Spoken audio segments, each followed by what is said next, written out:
My special guest today, Larry Dvoskin. He's a songwriter, music producer, so much more. He's got a number one book on Amazon. He's an author, and the book, check it out. It's right behind me on my screen if you're here on YouTube watching. Um, Tell us about the book a little bit, Larry. That Well, I mean, as, as we talked about previously, I've been very lucky to play music as a career. Now, anytime you do something that's creative like this, you know, buckle up. Like there are times when you feel like you're king of the world and times when you feel like you're the biggest loser and you've been through everything. So I wrote about that and I put together a album.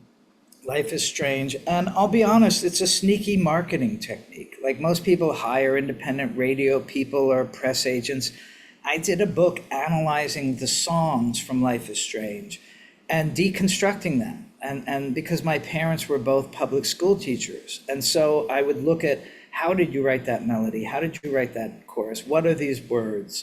You know, and I wrote Life is Strange after seeing a Felini movie.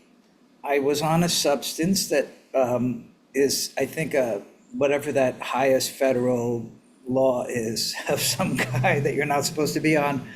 And all of these very educated, like Lincoln Center, Park Avenue people were watching this Fellini movie with crazy, insane things happening. And I thought, I'm going to go home and write that song. And what's weird is I put it out in 2020 because we had the COVID shutdowns. No one ever imagined the entire world would shut down. And I thought, wow, I wrote the song years ago, but life is even more strange decades later. And for some odd reason, I put it out and it like went to the song Life is Strange on all of these what's called AAA charts, which are like the singer-songwriters, like went viral because it resonated with the time. I won't go on, but the chorus goes, I feel like I'm living in a Salvador Dali painting. I mean, that's what mhm. the COVID shutdown felt like. Like, what the hell is going on here in the world? We came in with "Beside Me" by Larry Dvoskin, my special guest today. Larry, okay, take the leap now. Jump. What's your first break? Or were there many small incremental breaks, such as life is a lot of the time, where now you look back, you stand back on this mountain that you're on, and you look back at your life and your career, and you've had all of these circumstances, all of these great opportunities that you most likely made yourself. I would bet on that. But here you are. You're with Beyonce. You're with Paul McCartney. You're with all these great, David Bowie, and I could just go on and on. What's the break though? Where does your music career really start in your mind? Like now I've made it. Now I'm on my way. Where does it? What? Tell me how it happens. Between freshman year of college, I went to this band got signed to RCA Records, Fandango. They were a little late. It was like the Eagles, but just when disco and the kind of punk was coming in, but they were playing for years and they were my friends. So I'd go see them and I knew all their songs. And when they got signed, the label at the time, they used to do this, kick the keyboard player and drummer out for session players. So once the first record was done, they were auditioning, and I just knew, similar to the sixth grade, The Voice, you will make it. I just knew I was going to walk into that audition and join that band before I walked in because I knew their songs, and I also knew what could be added in addition to make them even more creative or more original. So that kind of weird knowing, and it didn't just come from like Nike, just do it, or some like nonsensical phrase. It came from years of being friends, almost family with them, and knowing to, like Ron Wood stepped into the Rolling Stones and replaced Mick Taylor and others because he just knew them for so long. I mean, Keith Richards lived in his house for 6 months or a year or something and came for a day and never left. So it was a knowing the band. And so within 2 weeks, I mean, I wasn't 20 years old. I was like getting in a limo and going to like the airport to play at the Whiskey A Go Go on Sunset Strip where the Doors used to play, and Van Halen, and like staying at the Riot House on Sunset, which is now this corporate Andes, and like there were Playboy bunnies on the roof and Springsteen's band, and I was like how, it's like getting in a spaceship and going through a wormhole in the universe. You land in this whole other environment, and it's delightful. Were Especially you if, surprised that it happened, that it felt like it happened that quickly, that young? Or did you feel like, I earned this, I'm prepared? As you mentioned earlier in the show, you come prepared, you know your stuff. You haven't, you're intuitive. Intuitively, you know what the musicians need, and then you're there. Or was it a surprise for you?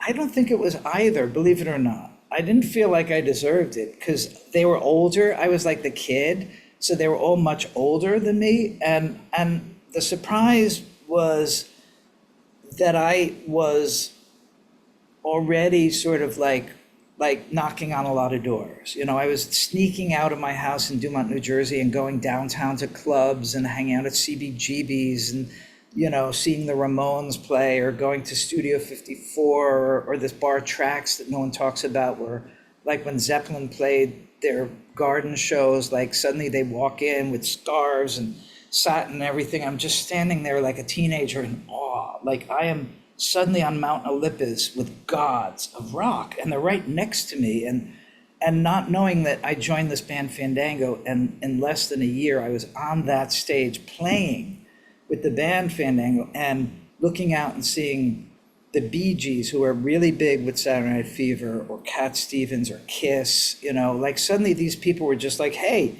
come over, let's have a drink. And that's a weird feeling that's not even surprise. It's just like, it's like if you landed on another planet through a wormhole in space, it would be a different thing than I earned this. It's like some other thing, like what is going on here? It's Yeah, I don't know I if there's can. an English word for that. If there's a word in English for that, Not many people at all.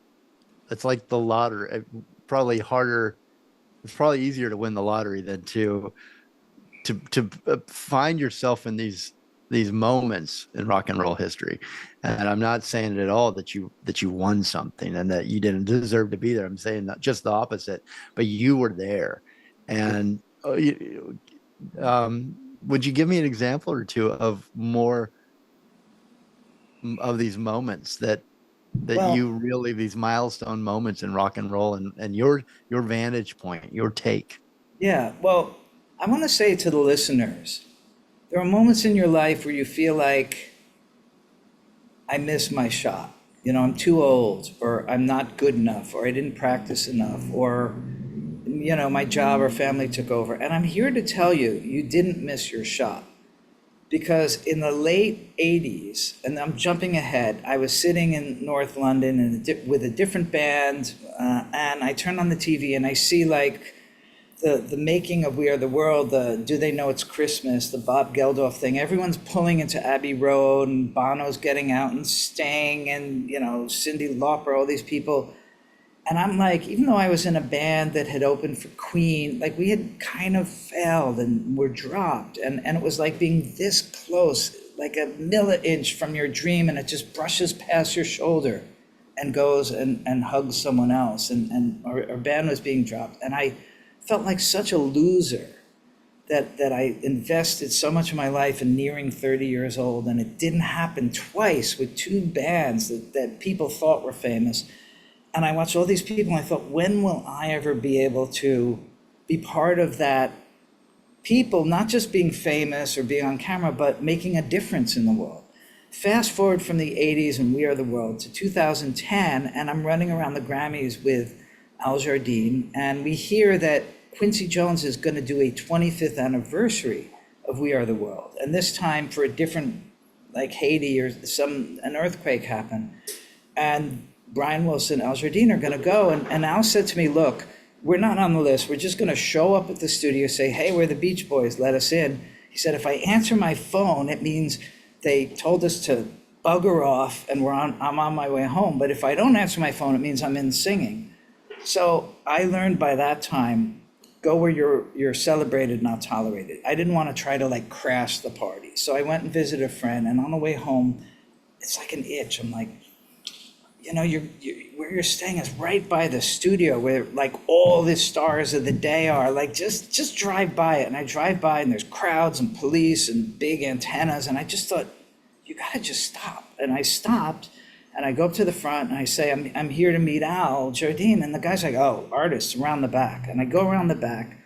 There's just this folding table with these bored looking people. They've been there all day. They're tired.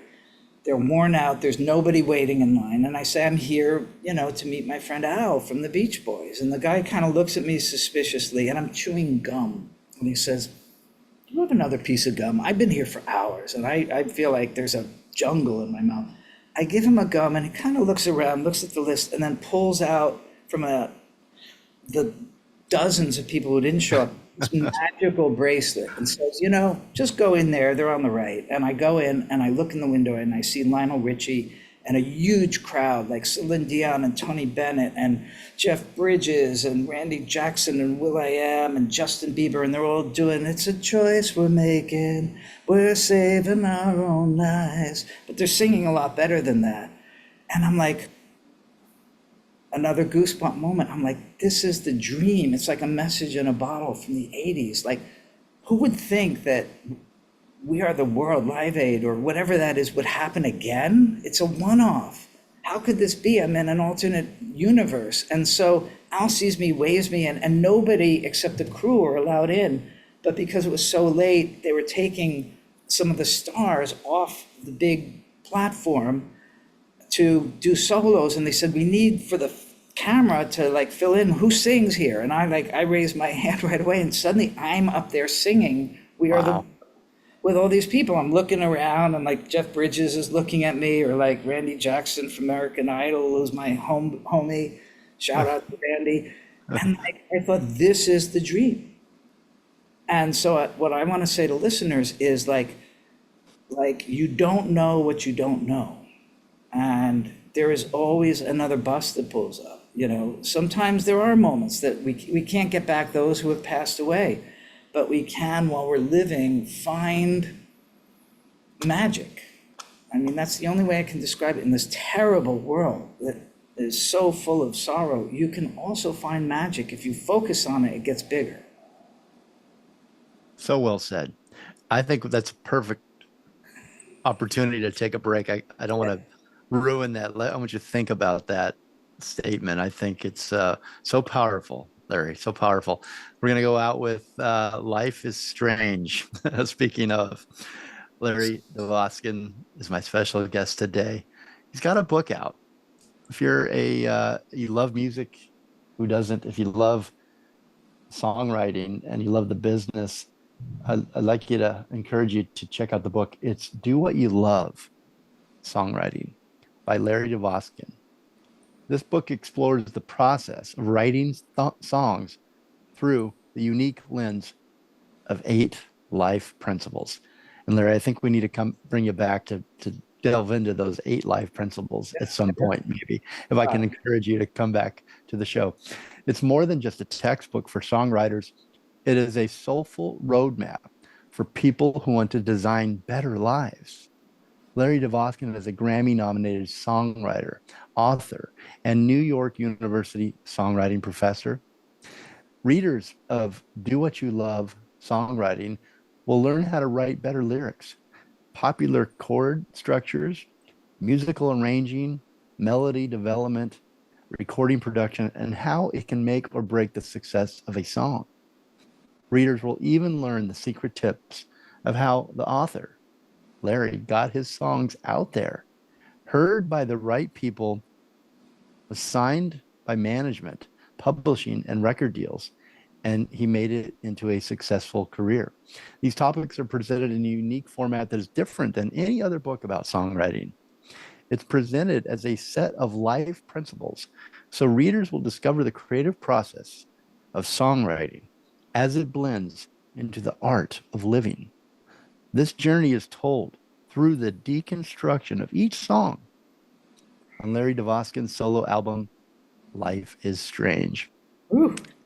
Do What You Love is the first in a series of Do What You Love books on different subjects to help people design better lives and their dreams. You can get it on Amazon and you can get it a lot of other places I noticed online, such as Barnes and Noble, but just get it. It's a great read. It's a great book. And I think you'll earmark it and keep it by your bedside table for designing a better life, whether you're a songwriter or not.